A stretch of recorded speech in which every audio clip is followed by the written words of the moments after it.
A gente vai falar com o Pedro, que já está aqui, sobre o preço pago ao produtor. O Pedro, que é do canal Terra Viva, que traz as notícias do agro, e a gente quer entender de que forma esse preço, que apresentou queda aí de quase 9%, impacta o consumidor final. Né, Pedro? Bom dia e bem-vindo. Oi, Regina, bom dia para você, bom dia, Patrícia, bom dia, Gabriela, bom dia a todos que acompanham aqui no Band News TV. Pois é, né, é o produtor de leite, né? E o leite é um produto importantíssimo na alimentação diária da população, além dos derivados como queijo, manteiga e por aí vai. O problema é que o setor já amarga uma crise de pelo menos 8 meses. O valor médio nacional atingiu a marca de R$ 2,05 por litro, o que representa uma diminuição de 28% nos últimos 12 meses. A maior oferta com a safra atual e o aumento nas importações contribuíram para derrubar os preços pagos ao produtor de leite. Para se ter uma ideia, o volume importado em outubro chegou a 188 milhões de litros. Esse aumento, né, de compras do exterior provocou aí um déficit de 838 milhões de dólares na balança comercial de lácteos.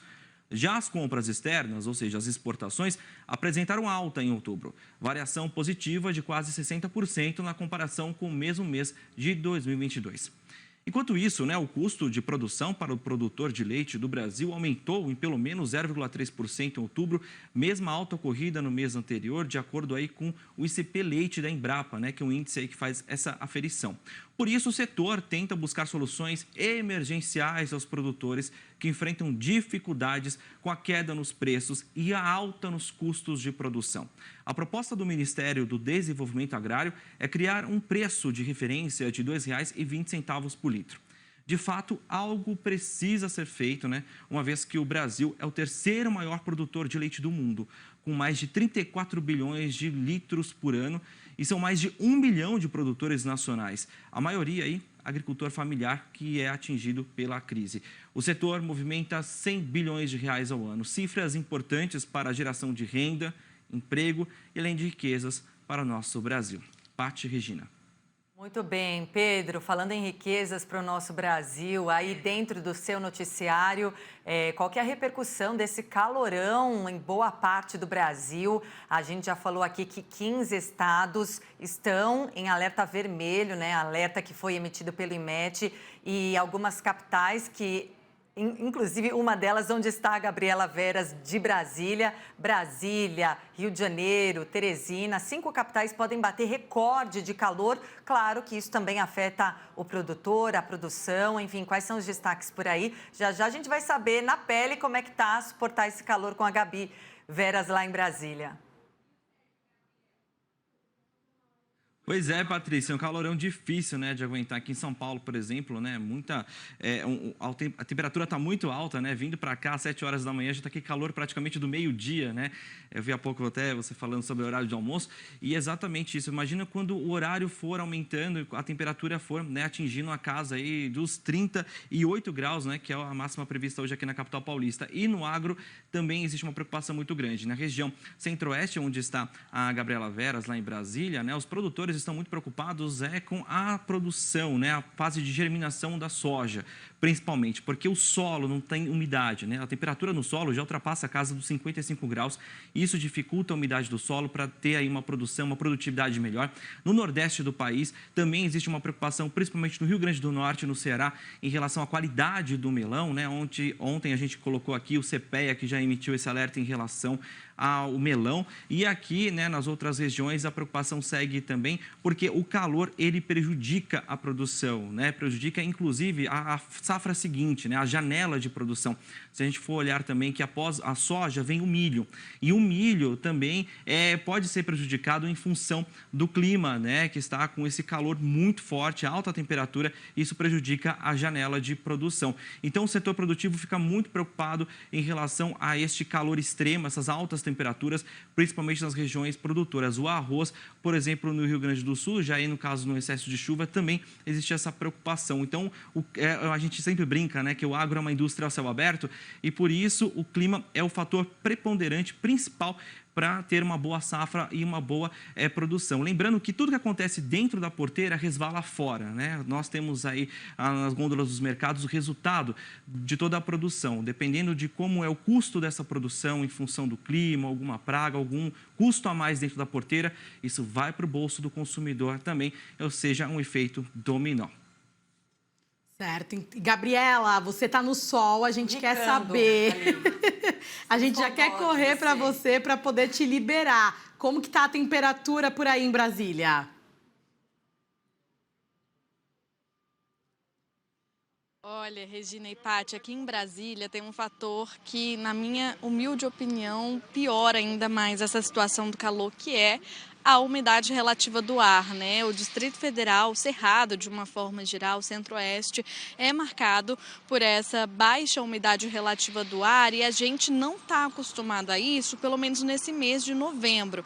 Já eu atualizo a temperatura, mas a média de temperatura para o mês de novembro, que é um mês que é marcado pelo início das chuvas, é de 27 graus. A gente tem esse alerta vermelho, né, sendo emitido pelo INMET, e a expectativa é que o Distrito Federal, áreas até mais afastadas aqui do DF, cheguem a registrar quase 10 graus a mais, né, do que esse valor esperado, ou seja, 37 graus. Atualmente, João Pedro Melo, da Band News FM, está me ajudando aqui com essa informação. Atualmente, os termômetros marcam 32 graus, não é nem 11 horas da manhã, não é nem meio-dia, né? Então, temperatura muito alta, céu muito claro, céu de brigadeiro. Então, a expectativa é que hoje o dia fique muito quente e a máxima pode chegar aí aos 35 graus, com algumas regiões, principalmente regiões mais afastadas aqui da área central de Brasília, podendo chegar aos 37 graus, 10 graus a mais do que normalmente a gente está acostumado nesse mês de novembro, que é marcado por muita chuva, pelo início da época de chuva aqui do Distrito Federal. A gente teve algumas chuvas, algum registro de chuva ontem, principalmente ali em regiões mais distantes aqui da área central de Brasília, mas chuva muito rápida, que dura ali 5 minutos e muito passageira. Não ajudou, principalmente trouxe uma sensação de mais calor, né, de um clima mais abafado, e hoje não tem previsão para chuva, para nenhuma precipitação, nenhuma queda d'água, digamos assim. Então, o dia vai ser bastante quente, com essa máxima que pode chegar aí aos 35, 36 graus, e a umidade relativa do ar caindo, diminuindo cada vez mais no decorrer do dia, podendo chegar inclusive aos 25%. Então, aquele alerta de sempre que a gente dá no nosso noticiário aqui, né, de beber bastante água, evitar fazer isso que eu estou fazendo no momento, que é a exposição ao sol, atividade física nesse período de sol mais intenso, né, das 10 horas da manhã até as 5 horas da tarde, tomar cuidado principalmente com o grupo mais prioritário, as crianças, os idosos, tentar se refrescar como pode, fugir desse calorão que deve ficar aqui no Centro-Oeste pelo menos até quinta-feira. Então, o feriado de amanhã será de muito calor também, de umidade relativa do ar diminuindo cada vez mais, então alerta vermelho em todo o país por conta disso, e aqui no Distrito Federal também. Muito bem, Gabi. Vai pra sombra. Ó, a sombra te achou agora, hein? Aproveita, vai tomar uma aguinha, né? Tirar essa garganta seca. Vai lá se refrescar, corre do lado do JP, que ele deve estar com uma água de coco, assim, ó, te esperando. Eu tenho certeza disso. Obrigada, Gabi. Obrigada, Pedro. A gente aqui numa situação bem mais confortável, né? No ar-condicionado. Escalaram para fazer o Tarde Band News. Essa semana não tô nem achando ruim, porque pelo menos eu fico no ar-condicionado. Em casa tá um bafo, mas tá tão quente que ontem, eu acho que umas 8 da noite, as crianças estavam jantando, eu falei, pode tirar a camiseta. Tira todo mundo a camiseta aí, as crianças ficaram só de cuequinha, porque realmente não dá para aguentar esse bafo. E hoje de manhã também, às 5h30 da manhã, abri a porta da sala, aquele bafo quente que a gente não está acostumado. É muito longe do que estamos acostumados. Enfim, sigamos aqui para falar de mais calor, né, Regina? Verdade, porque a sensação térmica na cidade do Rio chegou a 58,5 graus às